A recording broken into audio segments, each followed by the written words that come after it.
High বন্ধুরা, চলে এলাম আবার একটা ছোট্ট ভিডিও নিয়ে। তোমরা সবাই কেমন আছো? আশা করি খুব ভালো আছো, আমিও খুব ভালো আছি। তো আমি কালকে এসেছি বাপের বাড়ি। তো তোমার এখন প্রায় 3টে, সাড়ে 3টে এরকম বাজছে। তো এদিকে একটু যাচ্ছি, কোন দিকে যাচ্ছি তোমাদেরকে দেখাচ্ছি। আমি যাচ্ছি একটু ভিডিও করতে, কারণ সত্যি কথা বলতে কি সকাল দিকে ভিডিও করা মানে হয়েই ওঠেনি। মায়ের শরীরটা খুব খারাপ, তোমার সেজন্য একটু কাজকর্ম করে দিচ্ছিলাম, ভীষণ বিজি ছিলাম। আর দুটো ছেলে মিলে যা করছে, মাথা খারাপ, ভিডিও করা তো দূরের কথা। তো যাই হোক, এদিকে যাচ্ছি একটু ভিডিও করতে, অবশ্যই তোমাদেরকে সেটা আমি দেখাবো। আর এদিকেও তোমাদেরকে অনেক কিছুই দেখানোর আছে, সেগুলোও দেখাবো তোমাদেরকে। তো দেখো বন্ধুরা, এইদিকে যেদিকে আমরা মানে যাচ্ছি বা যাই, মাঠের এই দিকটা তোমার একটা বড় পুকুর আছে। পুকুরটা এখন দেখো একদম পুরো আগাছায় ভরে গেছে। আর মানে যে মানে ঘাট বলতে কিছুই নেই, আছে এদিকে তোমার এগুলো শালিক ফুল আর কি। পুরো পুকুরটাই বেশ ভালোই লাগছে, হয়তো বোঝা যাচ্ছে না, পিঙ্ক কালার পুরো ফুল। আর এইদিকে এই যে আমাদের এইদিকে কি আর বলবো, বাঁশ গাছ, বাঁশবন, মাঠ, ঘাট, এইদিকে সব কিছু তোমাদেরকে একবার দেখিয়েছিলাম কিনা আমি জানি না, কিন্তু পুকুরটা তোমাদেরকে দেখানো হয়নি, তাই দেখালাম। আর এই পুকুরটা তোমার কি বলো তো, আমার বিয়ের সময়তেও এই পুকুরটাতে তোমার যেসব হয় না পুকুরের নিয়ম টিয়মগুলো, এই পুকুরটাতেই হয়েছিল। বা আমরা যখন আমাদের বাড়িতে যখন বাথরুম কল হয়নি, তখন এই পুকুরটায় কিন্তু আমরা সবাই স্নান করতে আসতাম। শুধু আমরা না, পুরো পাড়ার লোক সবাই এই পুকুরটায় স্নান করতো। তো যাই হোক, এদিকে দেখো মাঠ, এখন মাঠ প্রায় ফাঁকা এবং অনেক মাঠেই চাষ টাস হয়েছে। বাবা, এখানে আবার দেখছি সোলার সিস্টেমও লাগিয়েছে। বা যেদিকে আমি আসি ওইদিকে তো অনেক লাগিয়েছে, আর এদিকে আমি আপাতত একটাই দেখতে পাচ্ছি। তো ঠিক আছে, আরও এগিয়ে যাই, তারপরে বলি তোমাদেরকে। এই দেখো, এইদিকে একটা আমাদের ভৈরব ঠাকুর আছে মাঠের এদিকে।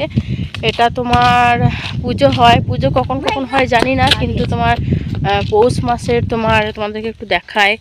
পৌষ মাসের তোমার সংক্রান্তির 2 দিন আগে এটা পুজো হয়। এখানে লোকজন খাওয়ানো দাওয়ানো হয়।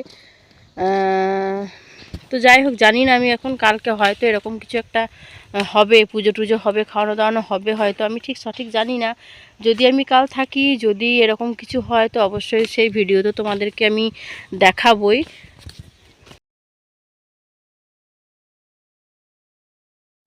আর এখন পুরো ধরো মাঠ, পুরো ধান চাষ সব কমপ্লিট হয়ে গেছে, ফাঁকা মাঠ।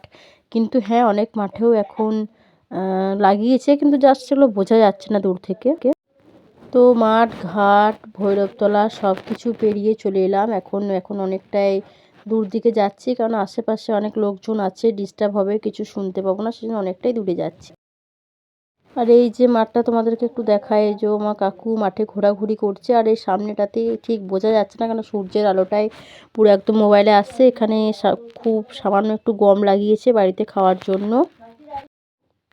আর তোমার আমি অনেকটাই দূরে চলে এসেছি এবং ভিডিও করছি। ছেলে মোবাইল ধরে দিয়েছে, বাড়িতেও যা করে এখানেও তাই করছে। কয়েকটা ভিডিও আমি আর আমার বোন একসাথে করেছি, আবার একাও করেছি।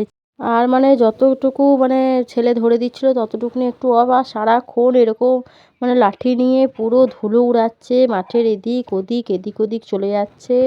পুরো রাস্তায় অনেক আগাছা আছে, তোমার খড়, সেগুলোকে সরাচ্ছে, মানে ধুলোয় পুরো জুতো আর প্যান্ট যা অবস্থা হয়েছে, বাপরে, মাথা খারাপ করে ঘুমালেও না যে না নিয়ে আসবো। তো বন্ধুরা, ফাইনালি আমাদের ভিডিও হয়ে গেল। এখন প্রায় 4:30 বাজে, অনেকটা সময় এখানে কাটালাম। অমনি করবি না, শুনতে পাবো না, ডিস্টার্ব হবে। তো সারাক্ষণ ওটাই করে যাচ্ছে, বাঁশি বাজিয়ে যাচ্ছে। ভিডিও যে করছি শুনতেই পাচ্ছি না, যেহেতু আমার কাছে হেডফোন নেই। আর ধরো একটু দূরে থাকতে হচ্ছে, তার জন্য আমি একদমই শুনতে পাচ্ছি না, এত ডিস্টার্ব হচ্ছে, বারবার আমাকে কাট করতে হচ্ছে। তো যাই হোক, খুব ভয়ে ভয়ে ছিলাম, কারণ বোনের ছেলেটাকে ঘুম পাড়িয়ে এসেছে, যখন তখন উঠে যাবে আর কি। তো এখনও পর্যন্ত ফোন আসেনি, বারবার ফোন মানে দেখা হচ্ছে আর কি, যে ফোন আসছে কি না। ঠিক আছে, আজকে এইটুকুই, এর থেকে বেশি করে কিছু আর কথা বলবো না। এখন 4:30 বাজে, এখন বাড়ি যাই, বাড়ি গিয়ে চেঞ্জ করি, আজকাল শোয়া হলো না। ঠিক আছে বন্ধুরা, আবার কোনো দিন না কোনো দিন আবার কিছু ভিডিও নিয়ে চলে আসবো। তোমরা ভালো থেকো, টাটা।